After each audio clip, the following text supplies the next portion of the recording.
سلامونه مې قبول کړئ دوستانو. په نوخار کې د سکول یو هلک سره ناروا زیاتې شوی دی او هغه په خپل ټول بیان چې هغه سره څه شوي دي، هغه چرته بوتلل شوی او څنګه ور سره ناروا کار وشو، دغه ټول حقیقت او تفصیل یې شریک کړی دی. تاسو سره دلته شریکوم، موږ سره تر اخره پاتې شئ. درنو دوستانو، یو واقعه چې په نوخار کې مخې ته راغلې ده او د دې واقعې باره کې ډیر زیات خلک خفه شوي دي، ځکه چې دا ښکلی ماشوم کوم چې تاسو ته په سکرین د تصویر ښکاري د سکول نه روانو او خپل ملګرو ځان سره بوتلې چې د هغې نه پس یې داسې غټو هلکانو بدماشانو ته حواله کړی. هغوی ورسره ناروا کار کړی دی او د ناروا کار نه پس یې کوشش کولو چې دا ووجني، خو دا ترې نه په تېښته باندې بریالی شوی دی، یعنې تښتېدلی دی او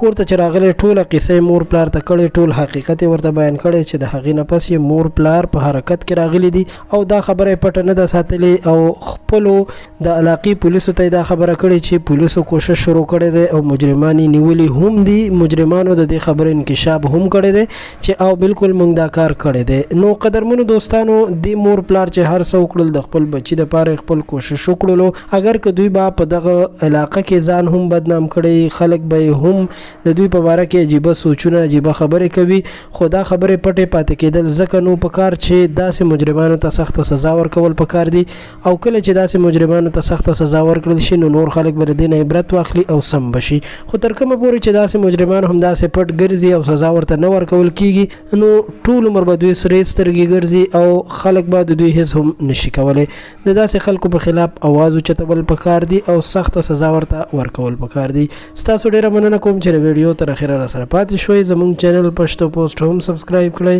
چې په راتلونکي وخت کې زموږ ویډیوګانې تاسو ته په وخت در ورسي. ستاسو ټولو ډېره مننه.